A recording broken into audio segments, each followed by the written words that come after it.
Did the royal family truly betray Princess Diana's final wishes, attempting to erase Prince Harry from her legacy entirely? The very question alone is haunting enough to send a chill crawling down your spine. Imagine discovering that the one person who had vowed to always protect you, who had promised that you would forever remain a part of her life, even after her passing, might have had her final desires twisted, manipulated, or perhaps even stolen right out from under her memory. For Prince Harry, this was not merely a passing thought or an uncomfortable curiosity. It became a relentless nightmare that he could no longer push aside. He had always understood that life within the royal institution carried its heavy burdens, the unending constraints, the scrutiny of every word and gesture, and the blinding glare of the public eye watching his every move. Yet nothing, not even a lifetime inside the palace walls, could have prepared him for the moment he uncovered the contents of his mother's will. It was the instant when illusion collided with reality, when love, legacy, and betrayal intertwined in a way that would change him forever. Before we go any further, take a moment to support this story. Press the like button, subscribe to the channel, and turn on the notification bell so you never miss an update on the truth behind one of the most heartbreaking royal mysteries of all time. It all began on a quiet, seemingly ordinary afternoon. One of those days that feel so unremarkable they almost fade into memory. Prince Harry sat surrounded by stacks of legal papers, scrolling through documents provided by the family's attorneys. He expected nothing more than the usual formalities, detailed distributions of trusts, notes about charitable donations, and precise instructions for managing his late mother's estate. Everything appeared routine, the kind of paperwork that comes after loss. He thought he already knew what was inside, believed he understood what his mother had left for him and for his brother. But then, a subtle unease crept in. There was something wrong, or rather, something missing. The allocations leaned almost entirely toward Prince William. Whole sections that should have included Harry, or at least mentioned him explicitly, were absent or strangely worded. His heart began to pound, his breath shortened, and a cold tremor ran through his hands. Could this be correct? Could this truly be the will his mother, Diana, Princess of Wales, had personally drafted with love and intent? Or had unseen hands tampered with it, reshaping her final wishes behind closed doors? The very thought was unthinkable, almost too outrageous to entertain. Princess Diana had always been fiercely independent, thoughtful beyond measure, and deeply devoted to both her sons. She had endured unbearable pressure from the royal institution, yet had never wavered in her determination to shield her children from its harshest edges. How could such a woman have left Harry, her youngest son, her confidant, nearly erased from the most important document of her life? And still, everything appeared perfectly legitimate. The numbers, the language, the signatures, all official, all seemingly authentic. Yet something in Harry's gut screamed that it wasn't right. Something about it felt profoundly off. He could not silence the growing voice inside him whispering, "Could this will have been altered? Could someone within the royal circle have dared to rewrite her final wishes?" The questions were unbearable, clawing at his thoughts. But the more he considered them, the more certain he became that he couldn't look away, not if he wished to truly honour his mother's memory, not if he was ever to uncover the truth. The idea that Diana's intentions might have been twisted or manipulated struck him deeper than any insult the tabloids had ever thrown at him. This wasn't about scandal or public image, it was sacred. It was about love, about legacy, and now it felt defiled. When Harry began to dig deeper, the inconsistencies became impossible to ignore. Handwritten notes failed to match his mother's familiar penmanship. Dates did not align. The legal chain of custody for the documents showed troubling gaps. These were not mere clerical oversights, they were glaring warning signs, screaming for attention. Every instinct in him told the same story. Something vital had been hidden, something of immense importance had been deliberately covered up. He realised that if the will had been tampered with, this was not simply about wealth or property. It was about rewriting history, about reshaping his mother's story, and, in doing so, erasing him from the legacy she had so fiercely built. To the public, Diana's will was little more than a matter of estate and inheritance. But for Harry, it was something far deeper, a symbol of love, a reflection of respect, the final proof of the bond he had shared with his mother. If anyone had dared to alter that, it was not just betrayal, it was desecration. A betrayal not only of her son, but of Diana herself. The realization filled him with a consuming mix of fury, disbelief, and an overwhelming grief that felt almost physical. How could the very institution that prided itself on honour and tradition commit such an act? The question echoed through him as memories from his childhood began to surface, the tender letters his mother had written, small scraps of paper filled with affection, and whispered late-night conversations brimming with warmth and wisdom. She had always wanted both her sons to grow up protected, to inherit not only material security but independence, courage, and purpose. Yet now, in what should have been her ultimate expression of care, it seemed as though those intentions had been brushed aside, diminished, or erased entirely. The emotional weight of that realization was devastating. It was not about inheritance anymore. It was about whether his mother's true voice had been silenced after her death. Harry's outrage came swiftly and burned fiercely. He began to question, to challenge, to demand answers. He accused the royal household of concealing the truth, or worse, forging the will to distort his mother's legacy. His words were raw and explosive. "This can't be real," he said. "They've twisted her memory. My mother would never do this. Someone has tampered with it." These were not impulsive outbursts born of anger. They came from a place of deep conviction, of intuition, sharpened by love and loss. Yet speaking out against the very family that defined his existence was dangerous. It risked alienation, a fresh wave of public scrutiny, and the unmasking of private pain before a global audience. But Harry did not care. He would not remain silent while his mother's name, her truth, was distorted. And once the news broke, the world erupted. Headlines blazed across television screens and newspaper covers. "Prince Harry accuses royal family of erasing Diana's true wishes," they screamed. The tabloids buzzed with speculation, whispers of hidden letters, secret agreements, and late-night meetings behind palace doors. Every headline, every broadcast, every rumour only fueled the fire, setting off a storm of suspicion and controversy that no one could ignore. The public, ever captivated by the royal family's intimate dramas, simply could not look away. News outlets buzzed, social media platforms exploded into chaos, and the world seemed divided in opinion. Some claimed it was a shocking betrayal of Princess Diana's memory, while others dismissed it as a tragic misunderstanding spun out of proportion. But the truth, as Prince Harry knew deep within his heart, was far more complex, far more painful, and infinitely more explosive than anyone outside could imagine. Despite the noise and the circus of speculation, Harry pressed forward with unrelenting determination. He demanded an independent forensic investigation, bringing in experts in handwriting analysis, signature authentication, and document forensics. He wanted the truth down to the fibres of the paper, the ink on each page, and the chain of custody that tracked the will's every movement.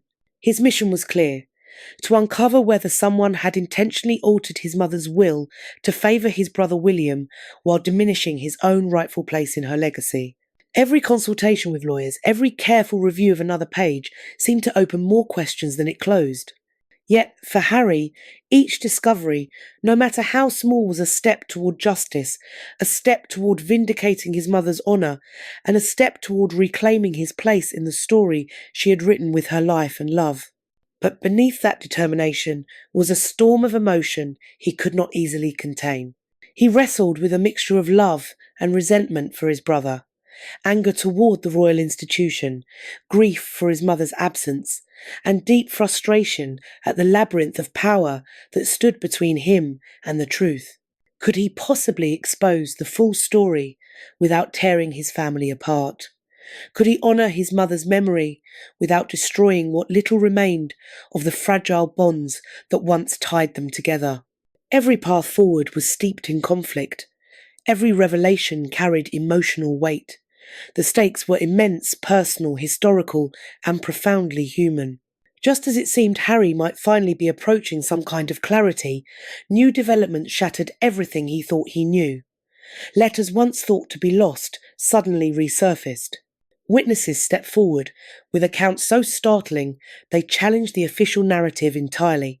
And then came a forensic irregularity, small, almost invisible, yet powerful enough to suggest that manipulation had occurred at a level previously unimaginable. For Harry, the journey to uncover his mother's true intentions was about to turn far darker, far more dangerous. The implications for the royal family, for his own legacy, and even for the way history would remember them all were nothing short of seismic. And what came next would upend everything in ways no one could have foreseen. What if everything you believed about your family, your inheritance, and even your mother's love turned out to be a lie? That chilling question haunted Harry as he sat staring at the will that was supposed to embody Princess Diana's final wishes. Imagine opening a document meant to preserve your mother's legacy, only to realise the story it told had been rewritten, perhaps without her knowledge or consent. The shock was instantaneous, almost paralysing. How could anyone do this, and for what purpose? Harry could still recall the exact moment the will arrived in his hands. It was a calm morning, deceptively peaceful, with golden sunlight pouring through the windows, wrapping the room in a false sense of serenity. He had expected the predictable legal jargon, the sterile phrasing of estate law, the impersonal detailing of trusts, properties, and charitable allocations. But what he found went far beyond mere paperwork. From the very first line, something felt off. The focus on William was unusually strong, almost obsessive, while sections that should have mentioned Harry were vague, missing, or oddly phrased. Even small annotations seemed misplaced, as if someone had tampered with the details in subtle, deliberate ways. Each page felt like a dagger to his chest, a direct attack on his trust and everything he believed about his mother's intentions.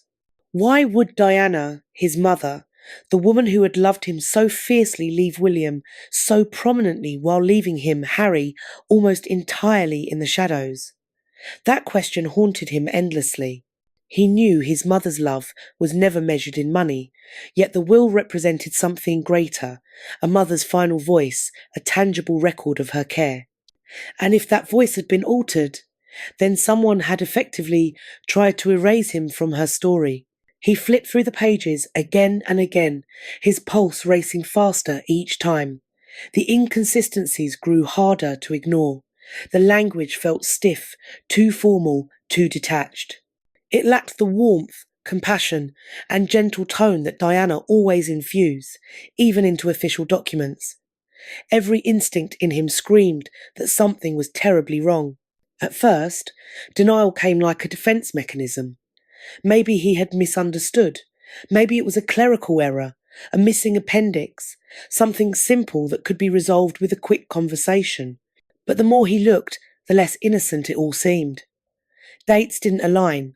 The signatures bore subtle differences from those on his mother's letters and personal notes.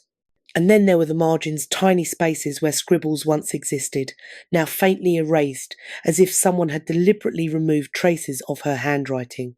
This was not coincidence. It felt calculated, an act of design, not error. It was as though someone had carefully reworked the document to elevate William, diminish Harry, and reshape Diana's final legacy into a version she would never have consented to. The realization struck like a wave. First anger, then disbelief, and finally a cold, creeping fear.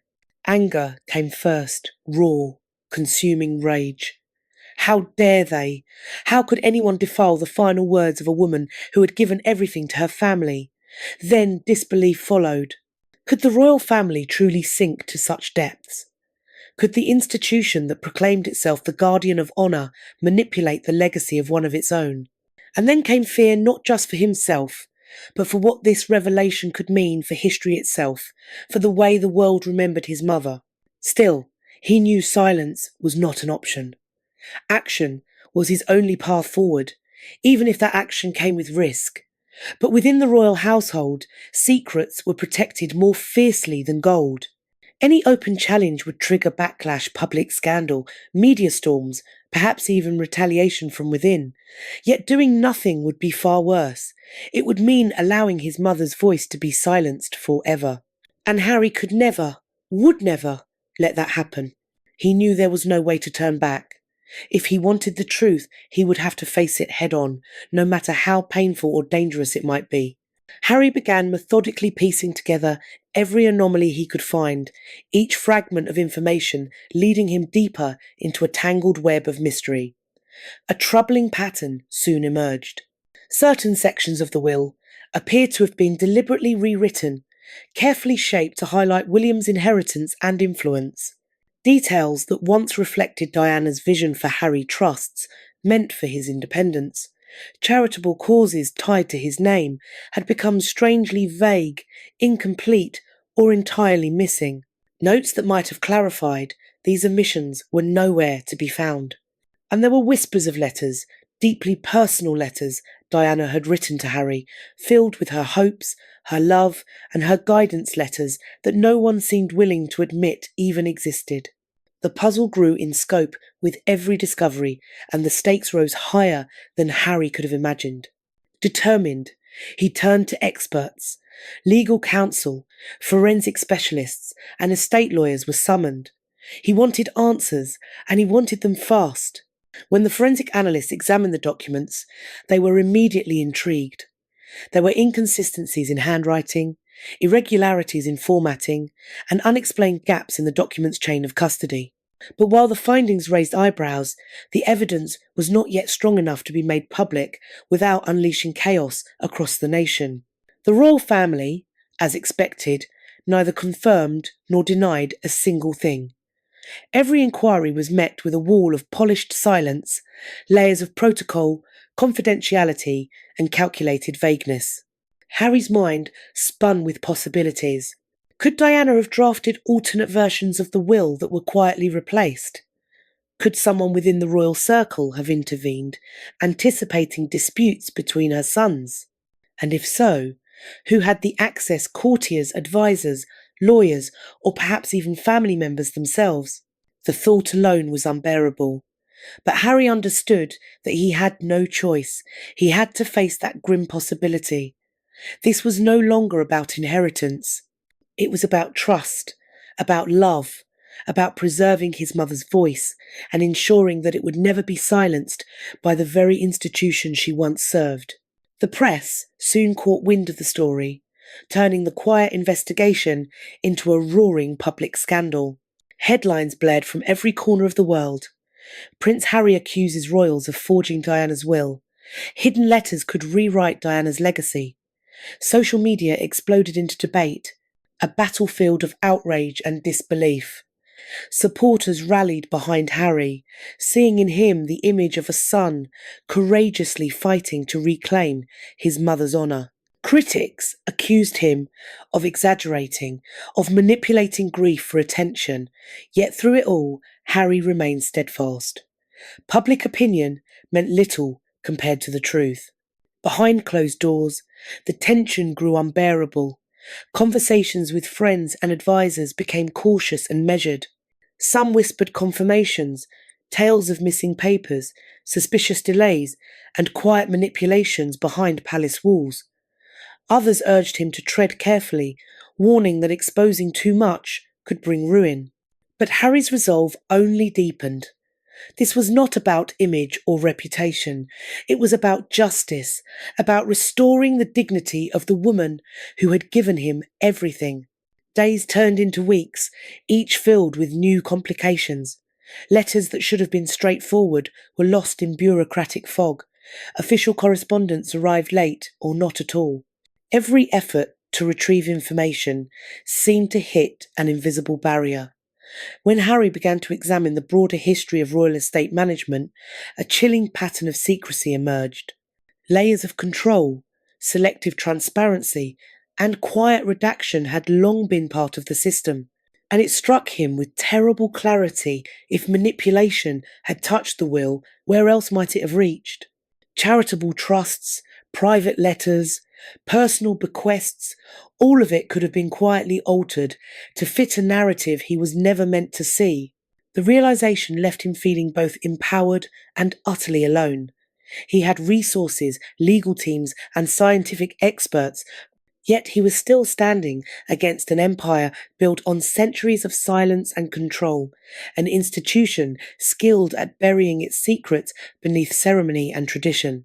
The emotional toll was crushing. How does one fight against history itself?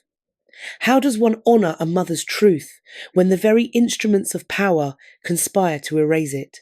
In his quiet moments, Harry thought not of titles or headlines, but of Diana, not as the world's beloved princess, but as the woman who had once held his hand, who had faced the world's cruelty with grace, who had promised that her sons would always be protected. The idea that her final wishes might have been distorted, hidden, or twisted by those she once trusted was almost too painful to bear. It wasn't merely a betrayal of her memory, it was a violation of love itself.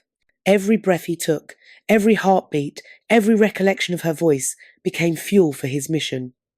He had to expose the truth. He had to defend her legacy. He had to demand accountability, no matter the cost. Then came the moment that changed everything. A subtle, yet undeniable, forensic anomaly was discovered in the will, a detail so small it could have been missed, yet so powerful it shifted everything.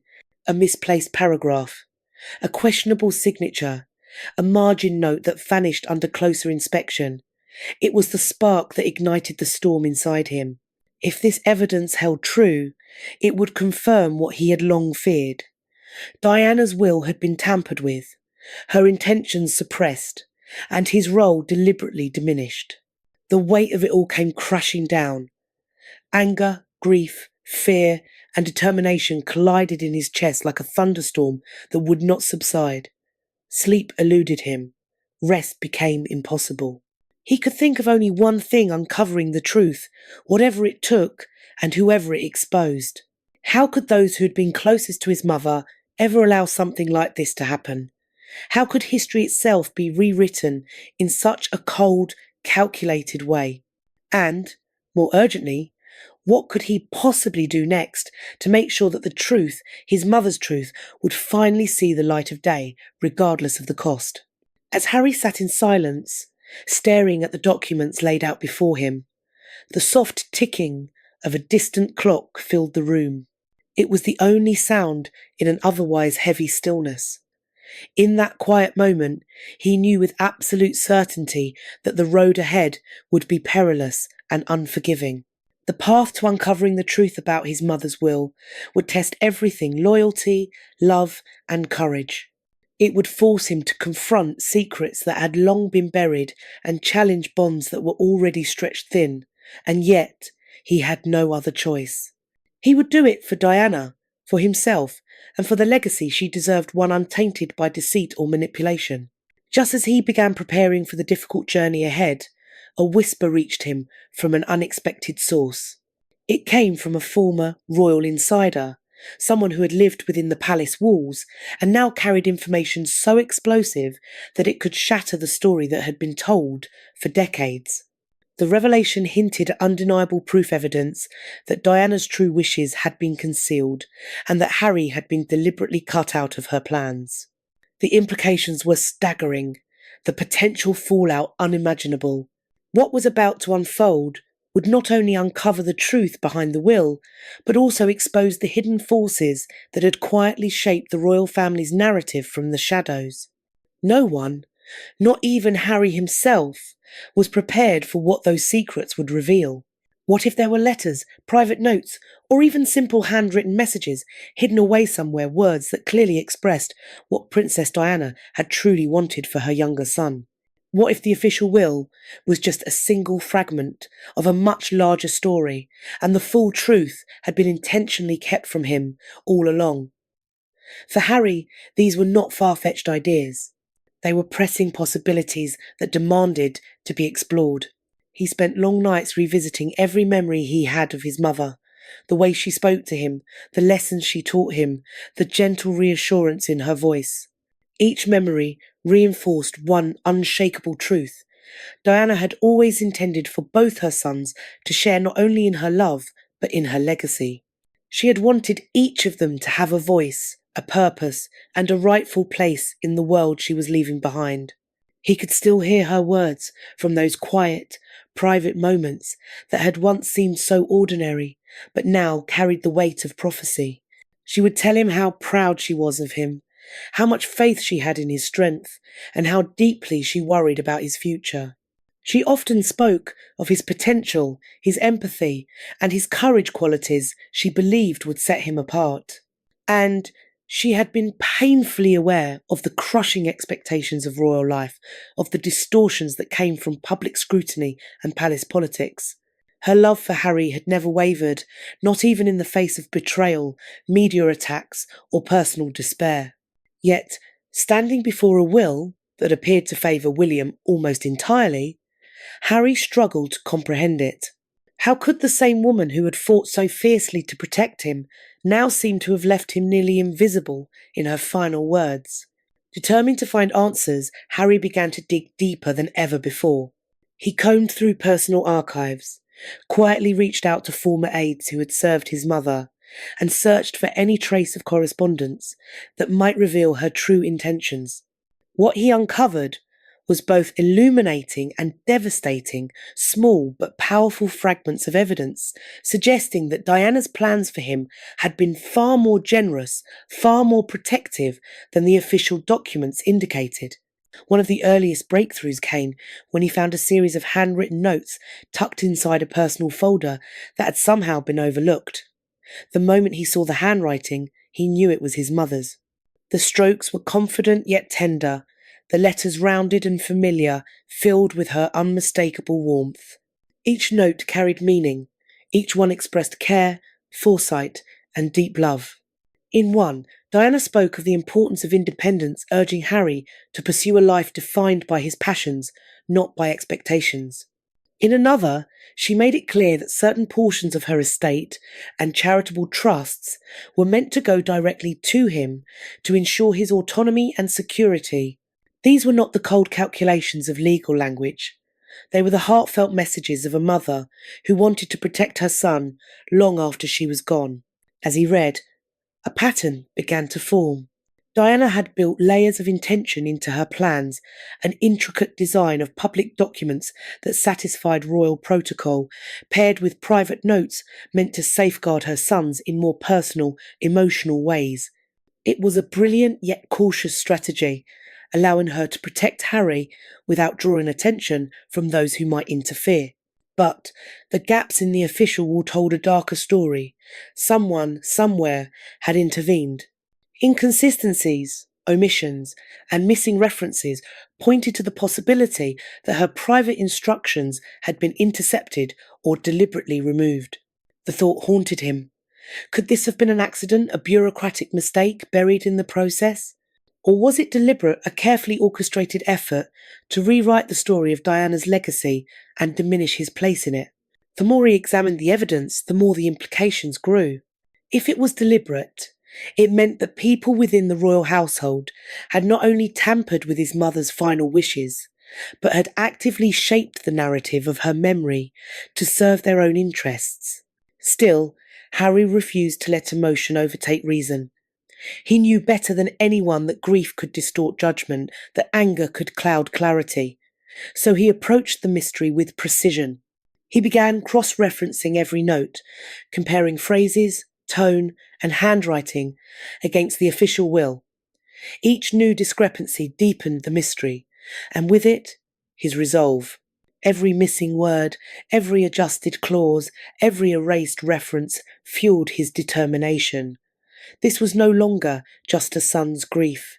It was a mission to restore truth, to defend his mother's voice, and to ensure that the story history told about Diana, Princess of Wales, would finally reflect the woman she truly was, Among the most striking revelations were details of charitable bequests that Diana had specifically intended for Harry to oversee initiatives that mirrored her compassion, her sense of justice, and her deeply personal values. These projects were not mere acts of generosity, they were continuations of Diana's mission, reflections of her soul. Yet, in the official version of the will, these provisions were either conspicuously absent or buried in vague, diluted language that stripped them of meaning.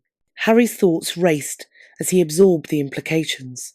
If these instructions were genuine, it meant Diana had entrusted him with more than just wealth.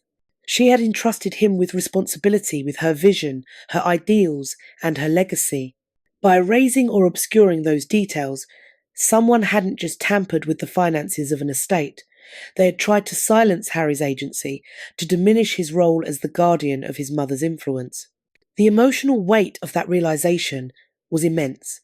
A surge of emotions swept over him.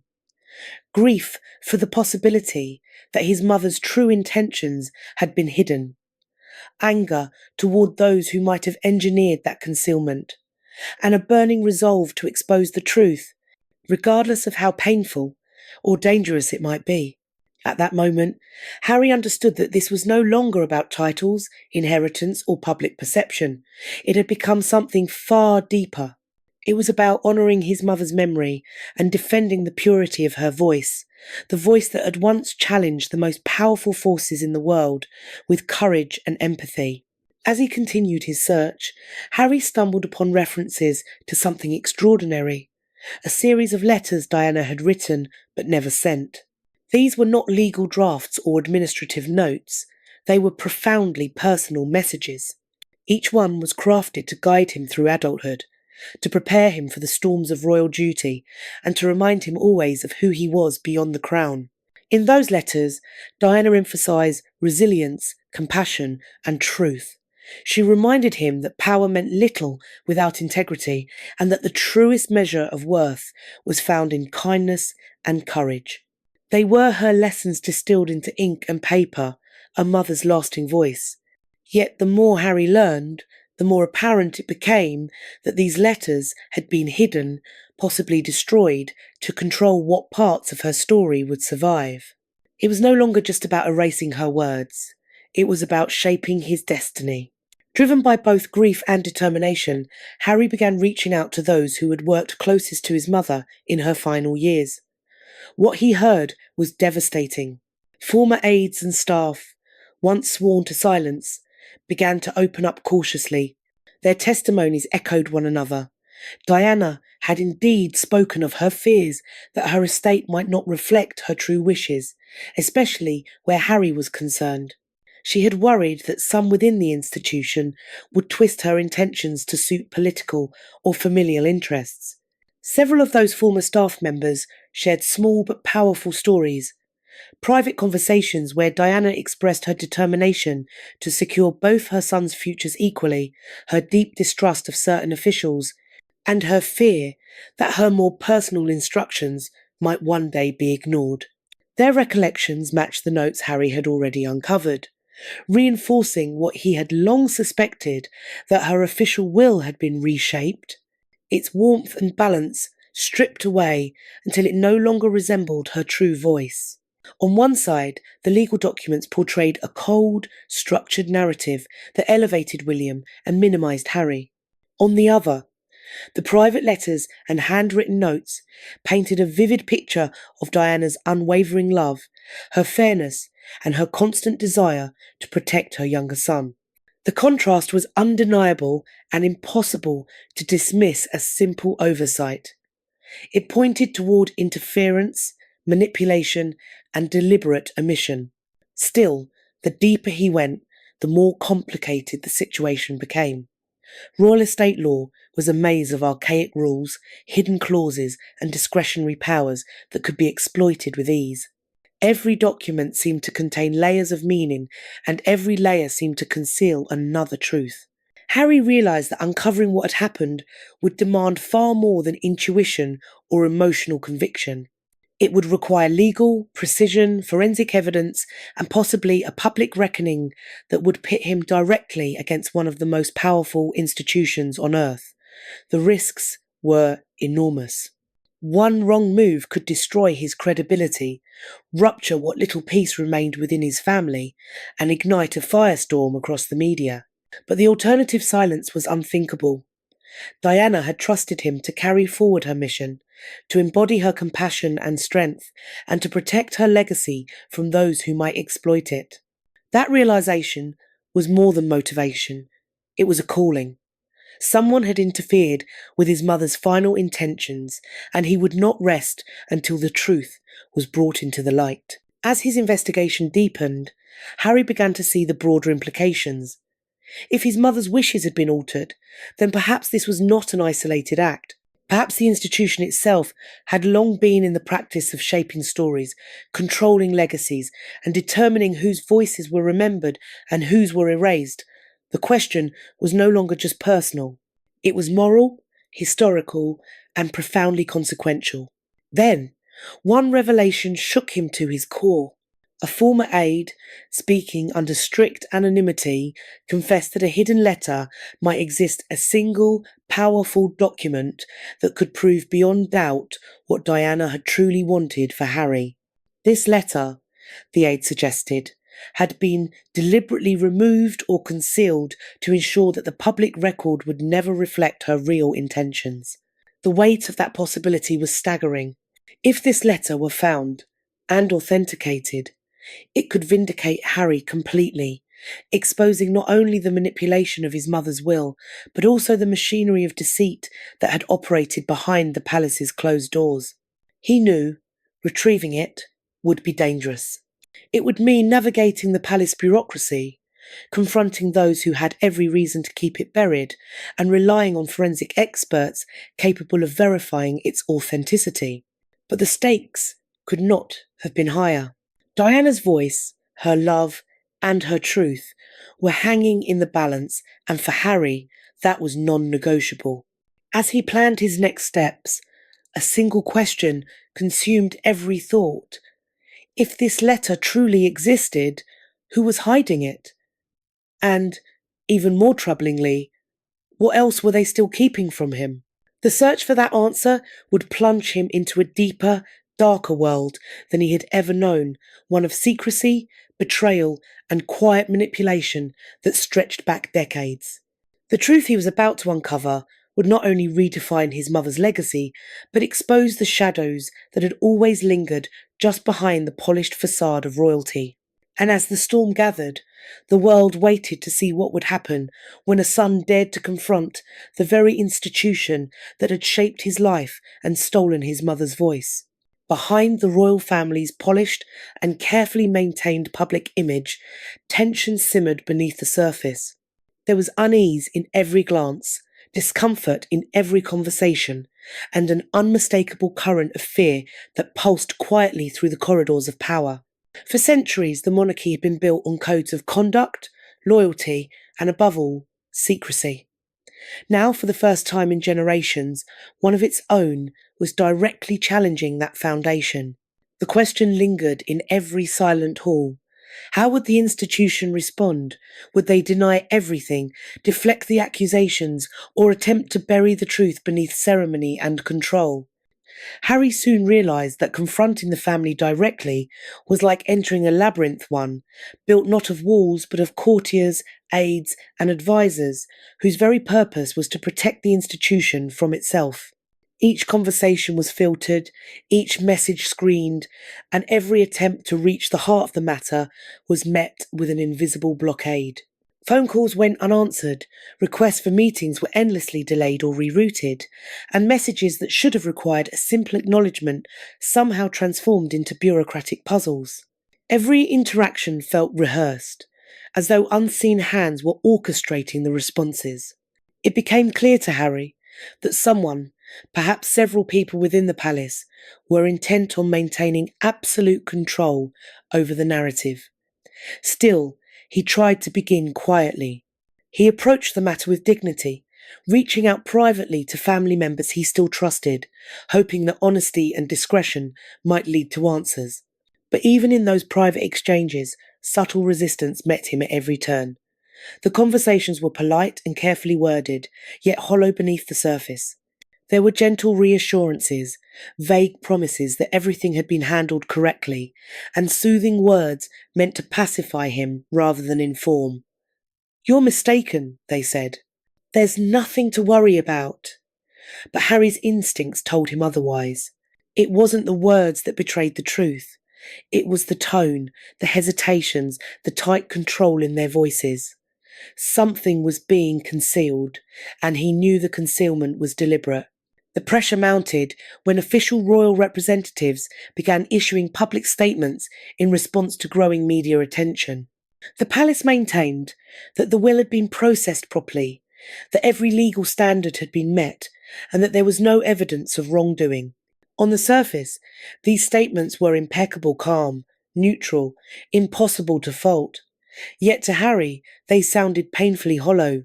He had studied the will more closely than anyone outside the legal circle.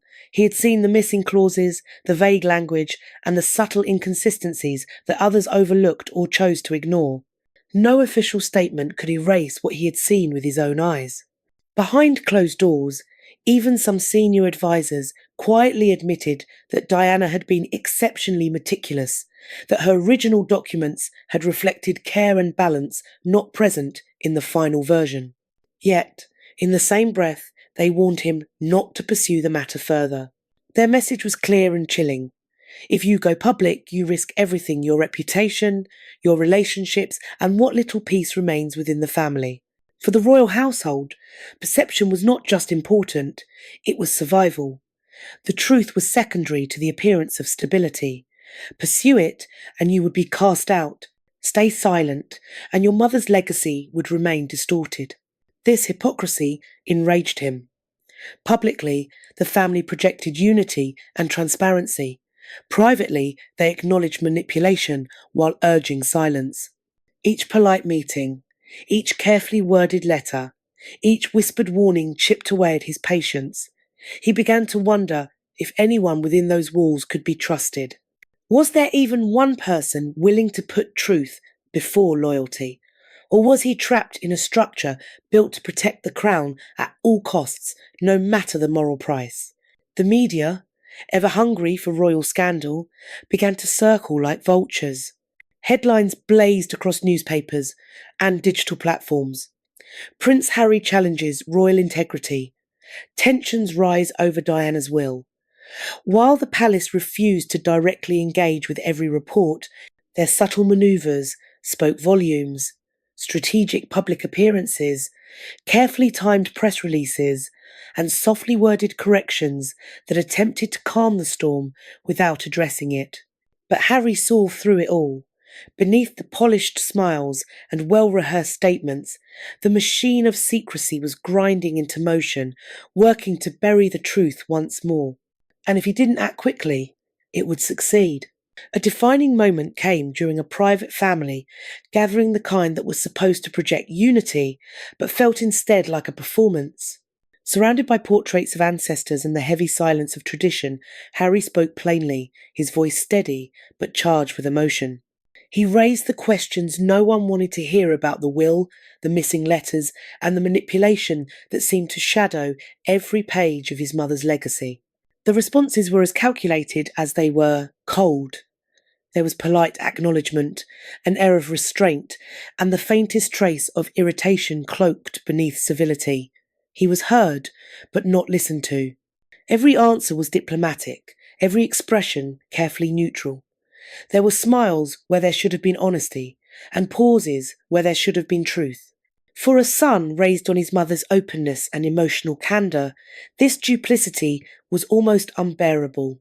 It felt as though a wall had been built, not just between him and his family, but between truth and the world. Harry's frustration hardened into resolve. He could not understand why they clung so desperately to appearances while hiding something that so clearly mattered. Was it about loyalty to royal tradition? Was it fear of public disgrace? Or was it something far more deliberate, a calculated effort to rewrite Diana's story, to control how her legacy would be remembered and by whom? Each possibility fueled him further. Behind palace doors, the whispers began to multiply. Former staff members who had once worked closely with Diana began to speak, their words cautious but telling. They recalled meetings where the details of her will were quietly debated, where advisers suggested subtle wording changes, and where courtiers guided discussions in ways that seemed designed to favour William. Individually, these accounts were fragments. Together, they formed a chilling mosaic of manipulation. The deeper Harry delved, the clearer it became. The palace was not just protecting its reputation, it was protecting its narrative. And that narrative could not include a version of Diana's will that contradicted the myth of royal perfection. He was no longer merely uncovering legal discrepancies, he was confronting an empire built on secrecy, one determined to silence anyone who dared to disturb its carefully crafted illusion. Challenging the institution publicly came with enormous risk isolation, vilification, and the kind of personal attacks that could destroy reputations. But for Harry, the mix of outrage, grief, and loyalty to his mother's memory burned hotter than any fear of consequence. Silence was no longer an option. He could not stand by while others rewrote the story of Diana's final wishes. Yet within the family, the situation was tangled in contradictions. Some relatives quietly expressed sympathy, offering support behind closed doors, while others remained distant, indifferent, or subtly adversarial. No one's allegiance was entirely clear. Every conversation carried the weight of hidden motives, every glance a trace of calculation. Tradition and control were the currency of the palace, and Harry was rapidly realizing that truth was their greatest threat. Each interaction became a careful dance on unstable ground. One wrong step could provoke hostility, resistance, or a quiet erasure of evidence before he could even reach it. But he did not back down. He began to document everything, every conversation, every unexplained delay, every subtle contradiction. His legal advisors urged precision, ensuring every detail was recorded for potential forensic review. What had begun as a deeply personal mission was turning into an organised investigation. The stakes were immense. If manipulation could be proven, it would vindicate him, restore his mother's voice, and shine a light into the shadows of the monarchy. Failure, however, would mean something far worse: the permanent silencing of Diana's intentions, public humiliation, and the final fracture of his already strained bond with his family. Just as Harry began to feel he was inching closer to the truth, a new revelation emerged. Documents thought to have been destroyed, fragments of drafts, annotated margins, and internal communications suddenly resurfaced. What they revealed was staggering. Hidden within these pages were revisions and legal notes suggesting deliberate interference in Diana's estate planning revisions that consistently emphasised William's inheritance and diminished Harry's. This was no clerical accident. The pattern was too consistent, too deliberate. What had first appeared as isolated inconsistencies now looked like a coordinated effort, a system designed to reshape Diana's will from the inside. The implications were seismic. Someone with knowledge, access, and authority had tampered with the most sacred document of her life. Harry knew what this meant. He stood at a crossroads that could define everything that followed. One path offered silence a chance to protect appearances, to preserve a fragile semblance of peace. The other demanded confrontation truth at any cost. For him, the choice was already made. Silence would be betrayal. He vowed to pursue independent verification, to challenge every inconsistency, and to demand accountability no matter the fallout. Then came a revelation that changed everything. A confidential source stepped forward with an explosive claim.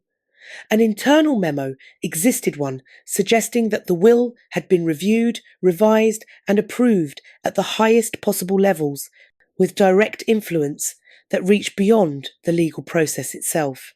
If that memo was authentic, it confirmed the darkest of Harry's suspicions that his mother's true wishes had been systematically altered, and that the royal family itself had played an active role in reshaping her legacy.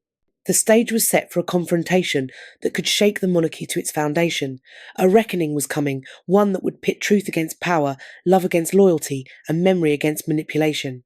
Yet even then, the most shocking discovery still lay ahead, hidden in the private letters Diana had written for her son Letters that could redefine not only her will, but everything Harry thought he knew about his mother's final months. The thought was almost unbearable. Could the document that had been heralded as Diana's ultimate testament have been altered? The idea felt sacrilegious, unthinkable. But the deeper he looked, the more plausible it became. Could someone really forge a royal will? Could they manipulate signatures, annotations, or phrasing so subtly that it passed legal scrutiny while erasing a son from his mother's intentions? For Harry, these were no longer abstract questions. They had become the core of a growing storm, a storm that threatened not only his family's reputation, but his faith in justice itself. The investigation began with the most intimate of evidence: Diana's handwriting. Her letters, notes, and journals were unmistakable flowing loops, elegant slants, and a rhythm of spacing that carried her personality in every line. Experts compared these samples to the handwriting on the official will, and immediately subtle irregularities began to surface. Certain flourishes were missing. Some letters were unusually stiff, their curvature mechanical rather than natural. Even the margins, always precise in Diana's own drafts, were off by the smallest but most telling fraction. Each irregularity, taken alone, could have been dismissed as coincidence. Together, they formed a mosaic of doubt. Legal specialists warned that forging a royal document of such magnitude would have required extraordinary access, familiarity with estate procedures, intimate knowledge of Diana's writing style, and control over the original materials.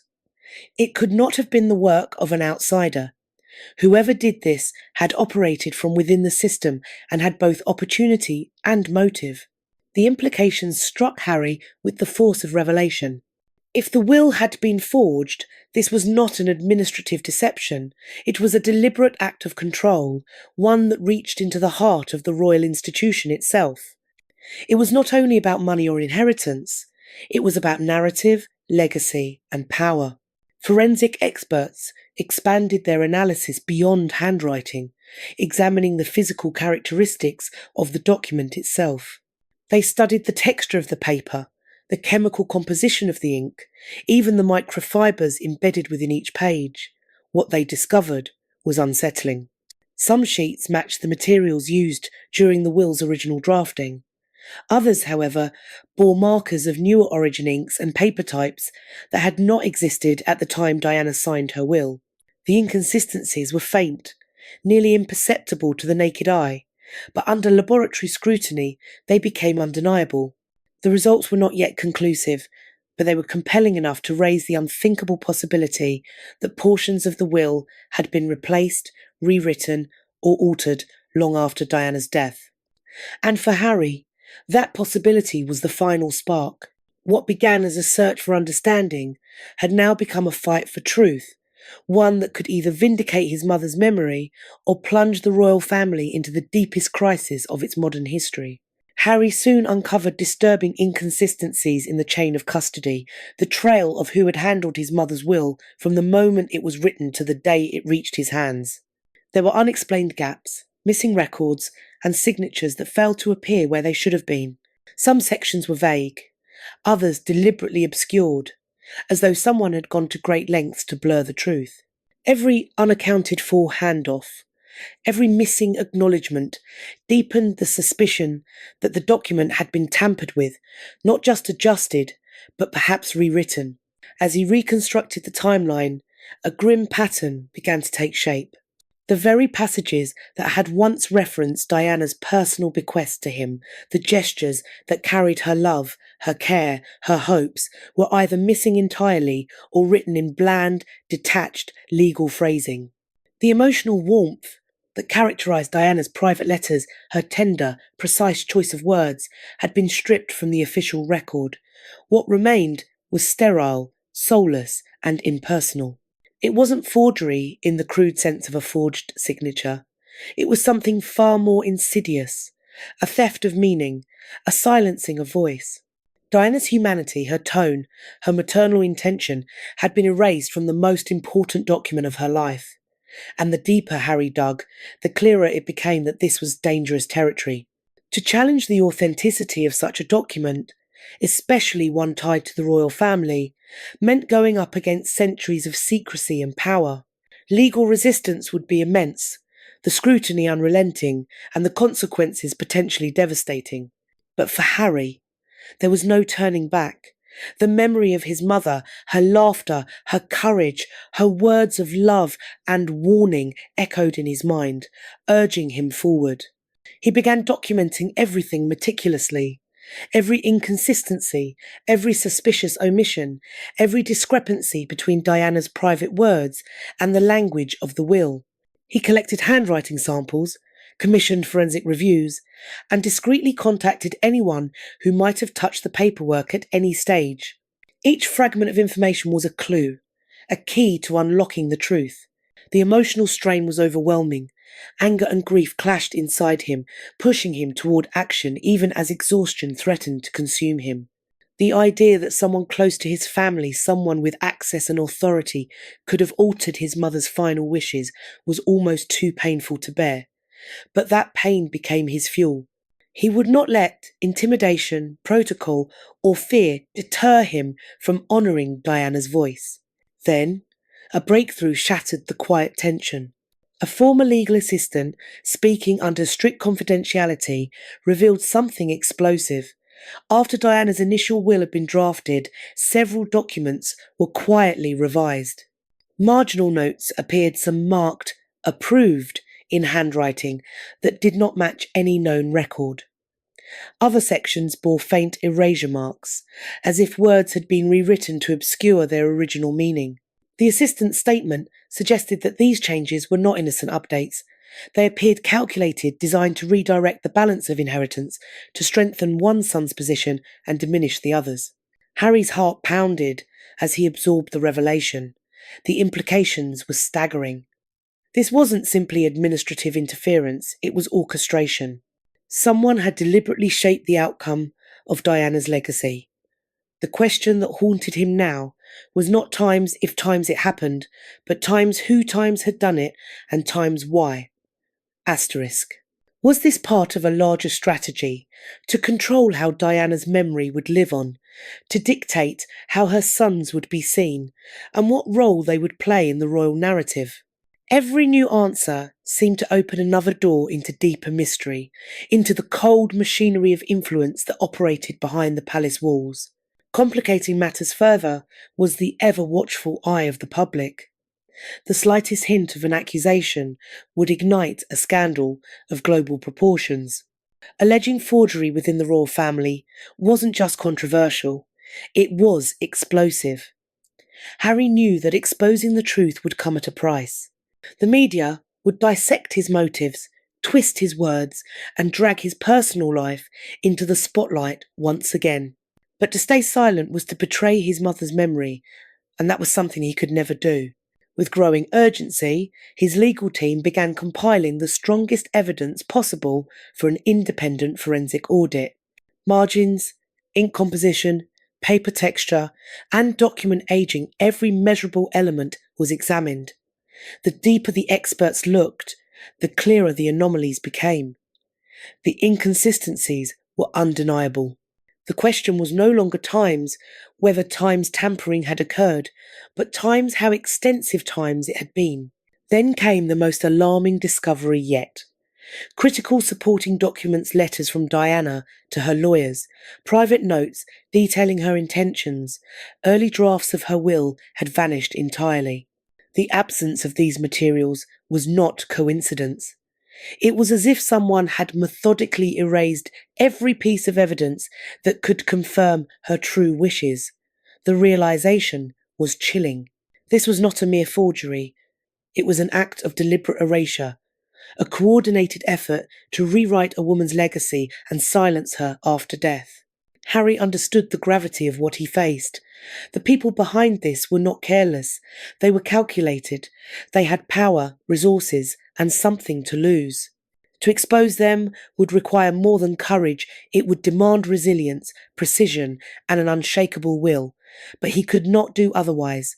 To protect Diana's voice was his duty. Her truth deserved to be heard. Then, just as the investigation reached a fever pitch, a tip arrived from a source Harry had once trusted implicitly.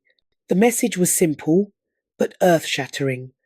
There existed a hidden draft of Diana's will, one containing passages that had never appeared in the final version, passages explicitly reaffirming her support for Harry. If it was real, it could change everything. Those words, removed from the official record, could be the proof he needed, the key to unmasking not only the forgery, but the shadowy forces that had conspired to control the story of Diana's final legacy. And as Harry prepared to chase this lead, he knew that he was about to step into the most perilous chapter, yet a battle not just for inheritance or justice, but for the truth of who his mother truly was, and what she had always intended for him. If this missing draft were ever found, it could prove beyond any doubt that the official will had been tampered with, and in doing so, it would completely upend the public understanding of Princess Diana's legacy and the intricate power dynamics within the royal family. The stakes were nothing short of monumental. Success could vindicate Harry, restore his mother's authentic voice, and expose manipulation that reached the highest levels of influence.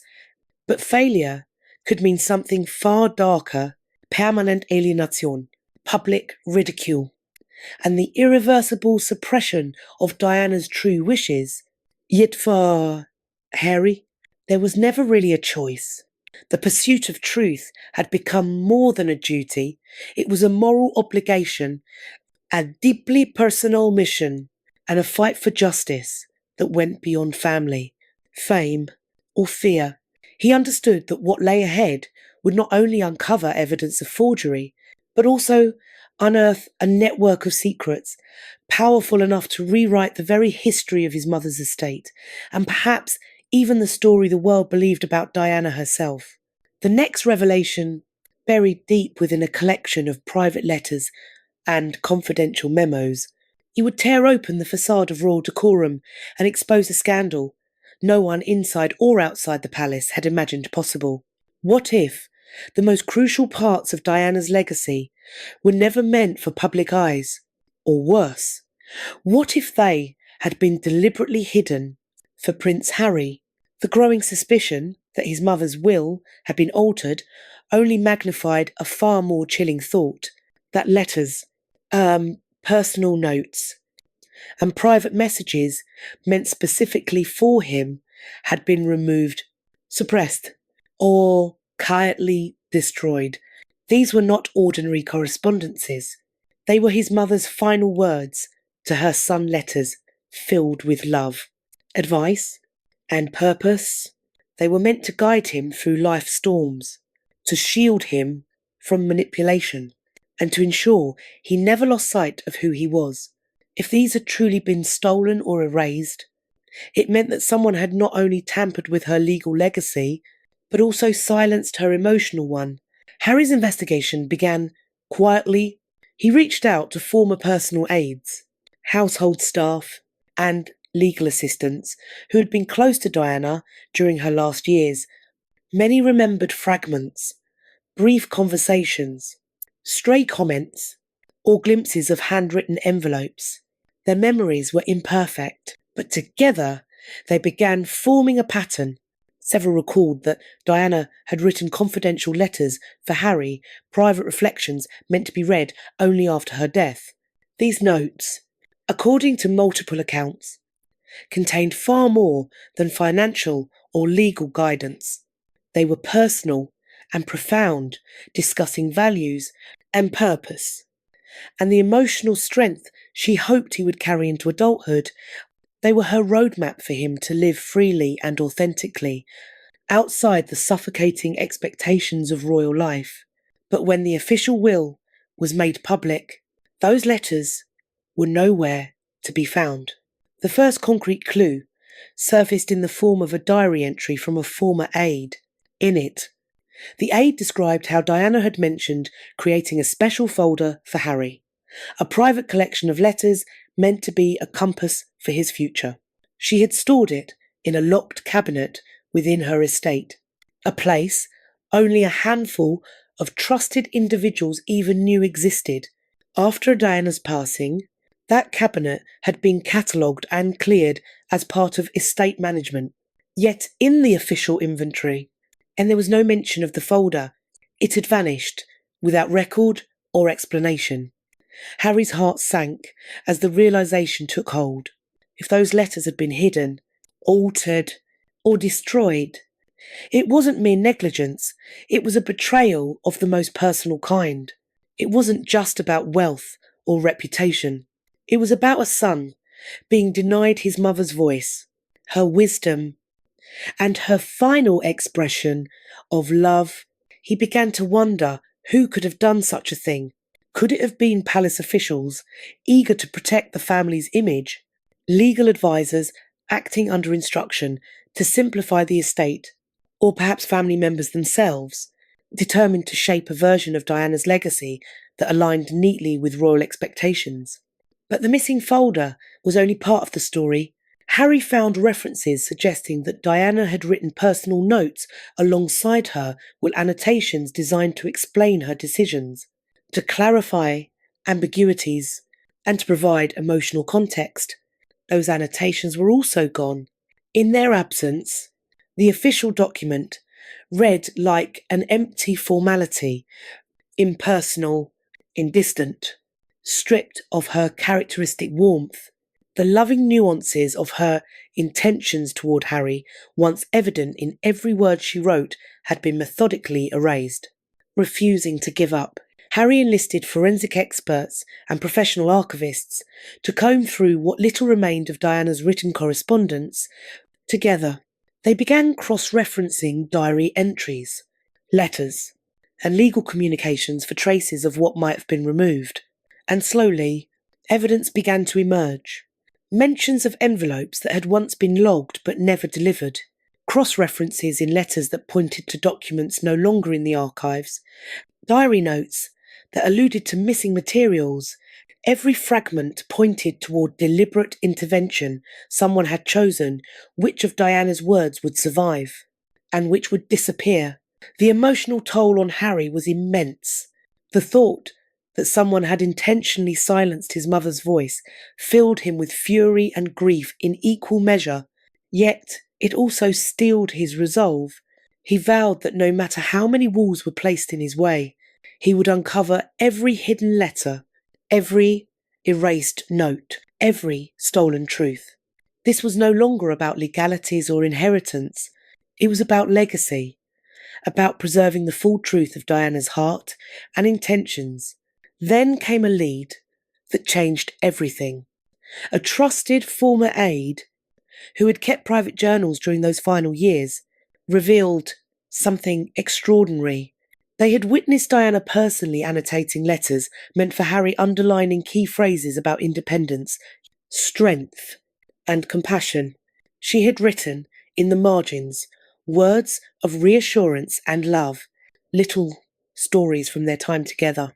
Lessons she wanted him to remember. These were not raw decrees or formal instructions. They were a mother's last embrace in ink and paper. Words that should have reached her son, but never did. For Harry, this revelation was both devastating and illuminating. It confirmed what he had feared all along. His mother's most intimate expressions of love, guidance, and purpose had been deliberately kept from him. And if that were true, then uncovering them wasn't just about justice. It was about restoring her voice, one letter at a time. The discovery raised a torrent of urgent questions that refused to fade. Where were these missing letters now? Who had handled them after Diana's passing? And most importantly, why had they vanished from the official estate files and the legal documentation tied to her will? The answers were frustratingly out of reach. But the implications were unmistakable. The disappearance of those letters was no accident. It was deliberate, calculated, and driven by a desire to control not only Harry's understanding of his mother's final wishes, but also the public perception of her legacy. As Harry's investigation deepened, subtle but undeniable patterns began to emerge. Individuals once assumed to be neutral advisors had, in truth, been strategically positioned to manage the flow of information surrounding Diana's personal records. Files had been reorganised under the guise of administrative efficiency. Handwritten notes were redacted or archived in ways that made them inaccessible. Layers of bureaucracy had been quietly constructed, each serving the same purpose: to keep Harry at a distance from the truth. The level of coordination pointed towards something far greater than simple mismanagement. It suggested a deliberate, systematic effort to control access, to restrict what Harry could see, what he could learn, and ultimately, what story could be told about his mother's intentions. The more he uncovered, the more apparent it became that the missing letters represented far more than legal curiosities. They were his emotional lifeline. They were the tangible proof of his mother's love, her values, her trust in him. To suppress them was not merely to hide information, it was to manipulate the very essence of his bond with her. It was to reshape how the world would remember Diana and how Harry would remember her too. For him, it was not just deception. It was an act of emotional theft, a violation of love itself. And yet, even in the midst of disillusionment and betrayal, faint glimmers of hope appeared. A few letters had survived, preserved quietly by loyal aides, tucked into private diaries, or held in secret by those who had refused to let Diana's true intentions be erased. These fragments became lanterns in the dark, illuminating her enduring love and the strength of her vision for Harry. Each letter offered more than reassurance. It was a piece of her spirit, a proof that her voice still existed beneath the silence. But with every rediscovered note came new questions. Who else had known about these letters? Were there more still hidden away, locked in forgotten drawers, or private archives? And if there were, how far would those in power go to keep them from reaching him? Harry's sense of urgency sharpened into focus. He knew he was navigating a labyrinth of secrecy. Every move he made required caution, strategy, and persistence. His investigation became a balancing act. He had to push hard enough to uncover the truth without triggering the defensive machinery of the institution that could bury it forever. The more he read of the letters that had surfaced, the more he grasped their extraordinary emotional depth. Diana had written not only about trust funds or estates, but about life itself: resilience, compassion, authenticity, and courage in the face of judgment. She had warned him about the pressures of royal duty, the distortion of public image, and the loneliness of living in a world that demanded perfection. Each line was a window into her heart. Her words were not those of a princess bound by duty, but of a mother who foresaw the battles her son would one day face. She urged him to think freely, to act with empathy, and to protect his own truth, even when others sought to define it for him. The absence of these letters in the official records was more than negligence. It was an erasure of humanity. The legal will, stripped of her warmth and voice, felt cold and mechanical. But these private writings revealed the full picture: a woman who loved fiercely, who thought deeply, and who wanted her son to live boldly. As the pieces came together, Harry began to see the larger pattern. The missing letters and the altered will were not isolated events. They were symptoms of something far more entrenched, a system that prioritized control over honesty, image over truth. The very institution entrusted with protecting Diana's memory had instead filtered, reshaped, and contained it. For Harry, that realization was a breaking point. This was not only a personal wound, it was an indictment of the very structure he had been born into. It called into question everything: loyalty, integrity, and even the definition of legacy itself. Then came the breakthrough that changed everything. A former aide, long, silent, but moved by conscience, disclosed the existence of a hidden folder thought to have been lost for decades. Inside, they claimed, were several of Diana's original letters addressed directly to Harry. The revelation electrified him. If genuine, these letters could confirm beyond doubt his mother's true intentions, her wishes for his future, her care for his independence, and her awareness of the forces that might one day seek to silence her. They could prove that parts of the official will had been deliberately suppressed or altered, but the excitement was quickly tempered by reality. Gaining access to these letters would not be easy. They were locked away under layers of legal protection and institutional secrecy. Retrieving them would require discretion, courage, and potentially a public fight. Unlike anything Harry had faced before, he could feel the magnitude of the moment pressing down on him.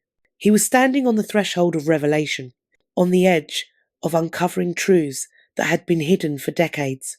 Every letter, every phrase, every piece of handwriting could validate his suspicions and redefine how the world understood Diana's final wishes and the royal family's role in shaping her legacy.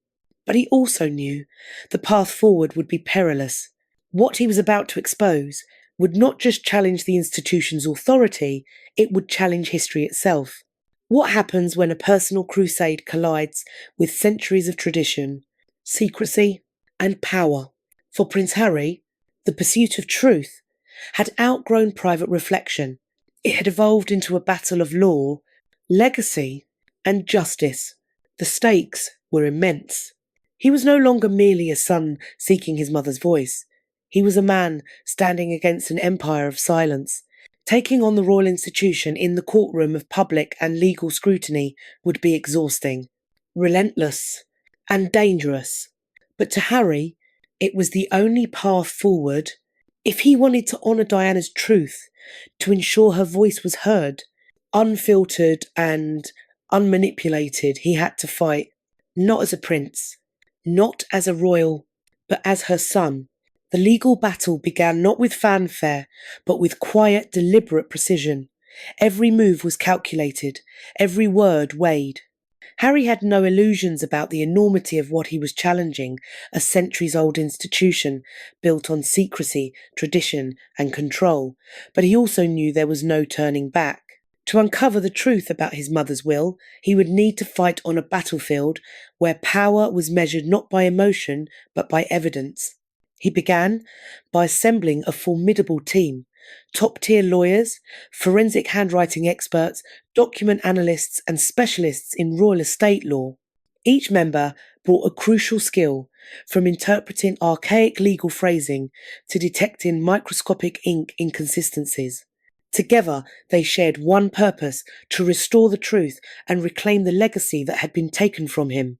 The first stage of the process was painstaking. The team dissected the official will, line by line, clause by clause, comparing every word, mark, and annotation to surviving drafts, personal notes, and fragments of Diana's letters. They catalogued every difference, however small a replaced adjective, a missing clause, a date slightly out of place. Individually, these might have seemed trivial, but taken together, they formed a disturbing mosaic of alteration and omission. For Harry, the deeper they looked, the more it felt like an unravelling. The document that had once seemed sacred now appeared constructed, filtered, and stripped of the emotional precision his mother had always used. But proving it in court would be far more complex than finding inconsistencies. It would require witnesses, expert analysis, and a chain of evidence strong enough to withstand the full weight of royal legal defence. Soon, formal requests began.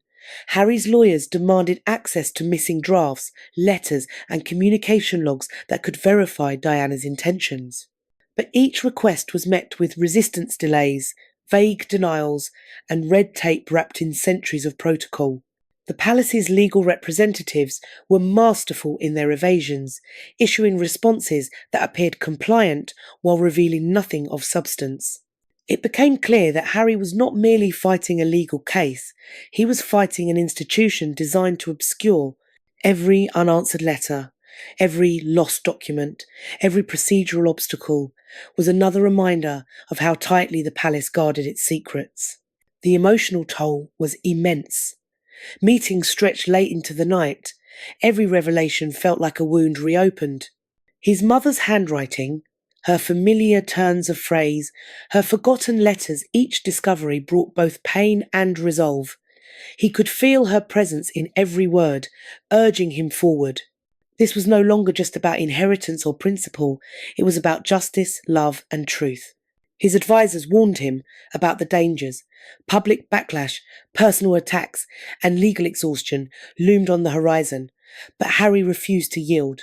If they erased her voice, he told his team quietly one evening, then we have to make sure the world hears it again. Their legal strategy was layered and methodical. The first objective was to establish the authenticity and existence of the missing documents. The second was to prove the discrepancies between Diana's original writings and the official will. Finally, they would demonstrate through expert testimony that these inconsistencies could not be explained by human error, but only by deliberate alteration. Every step demanded meticulous coordination. Experts examined ink composition, paper fibres, and handwriting pressure patterns. Others reviewed procedural records, tracing how the documents had been handled over time. Each report was another piece in the puzzle, another clue pointing toward manipulation. Meanwhile, word of the case began to leak. What had started as a private inquiry was now a global story. Headlines flashed across front pages. Asterisk Prince Harry challenges the palace over Diana's will. Asterisk news anchors speculated, tabloids frothed, and social media erupted. Supporters praised his courage, while critics accused him of disloyalty and ambition. For Harry, it was a double-edged sword. The attention could force transparency, but it also came with the brutal glare of public scrutiny. Every gesture, every statement was dissected, analysed, and judged. He had to be cautious not to let emotion undermine credibility, even as the weight of grief pressed on him daily. In court, the first filing set the stage. Harry's legal team presented documented inconsistencies, highlighting missing annotations and unaccounted letters. They requested an independent forensic investigation, a move that the court, aware of the sensitivity of royal matters, did not take lightly. Still, the evidence was compelling enough to warrant review.